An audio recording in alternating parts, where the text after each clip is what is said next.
We just finished the number 8 shootout here at the Cinch National Finals at Team Roping, where we paid out $197,000. Stay tuned to see who the winners were.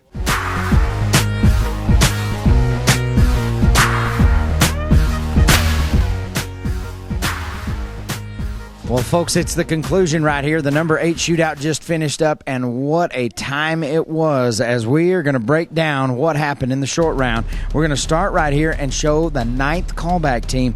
That's Ted Bowser and Ramsey Thornton. This team out of Oklahoma, they came to the short round with a 43-62. Now, they needed to be a 25-01 on their run to go to the lead, and what happens? Well, Ted gets it on him, turns him off. Ramsey comes in, and they get him caught. They're 13-95, and that brings their total to 57-57 for the lead.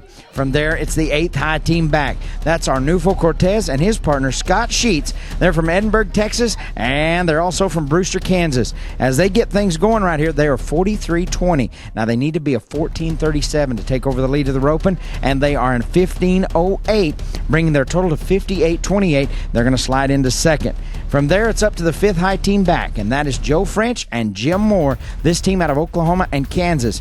They are 40-14. What needs to happen for them is an 18-13 for them to go to the lead to ensure that they win no less than 5th place in the average, and they are a 13-61. And that brings their total to a 53-75. They go to the lead.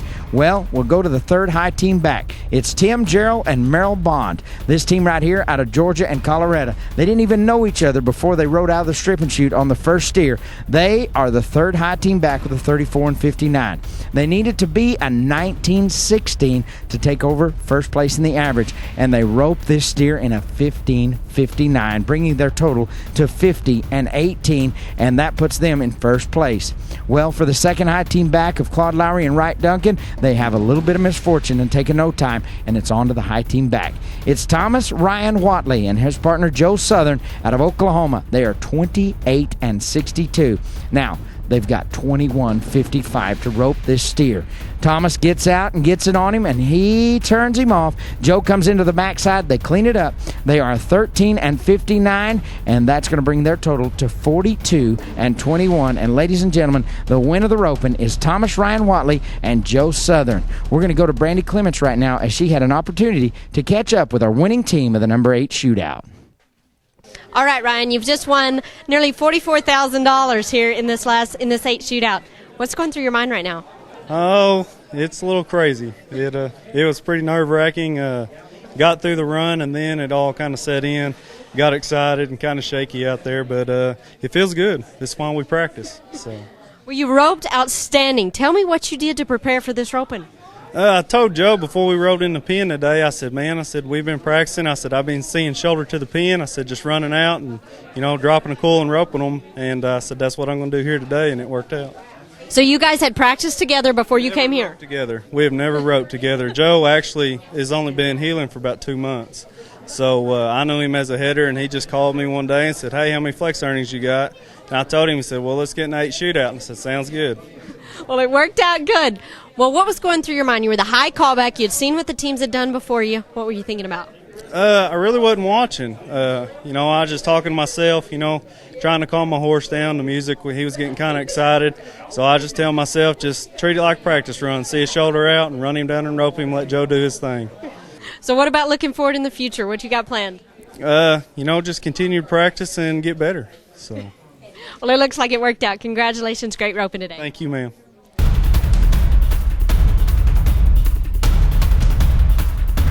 All right, Joe, talk me through this short round run. Well, we just wanted to get out good and clean on the barrier, and Ryan had seen a shoulder out on every steer and just run them down and was able to catch up with everything, and I just tried to hang out there and get in position when he got a hold of him. Well, you did good. Well, what made you call him to head for you here? I've only been healing about 2 months, and Ryan I'd been watching him head at some other opens, and he was roping really good, and I had a extra shootout, so I called him and asked him if he wanted to rope in this 8, and he said yeah, so it worked out for us. Well, what's going through your mind right now with this amount of money? It's just great, especially to only been healing 2 months, and then I'd told my wife that my goal next year was to win a saddle heeling, but I really didn't expect it to come this quick or be this saddle. Well, congratulations. Great roping today. Best of luck to you. Thank you. I appreciate that. Well, thank you, Brandy, and congratulations again goes to our champions. Here's how it broke down. Second to Tim Gerald and Merrill Bond with a 50 and 18. They'll win $27,400. Third to Joe France and Jim Moore with a 53.75. They're going to pocket $21,900. And fourth to Ted Bowser, Ramsey Thornton, 57.57, $16,400 for their efforts. Fifth in the average is Arnulfo Cortez and Scott Sheets with a 58.28. They'll win $14,600. Well, congratulations goes to our winners, and we say thanks to each and every one of you for tuning in right here on YouTube, watching the final spin. And that is it, and that is all from the 2012 Cinch National Finals of Team Roping. Thank you.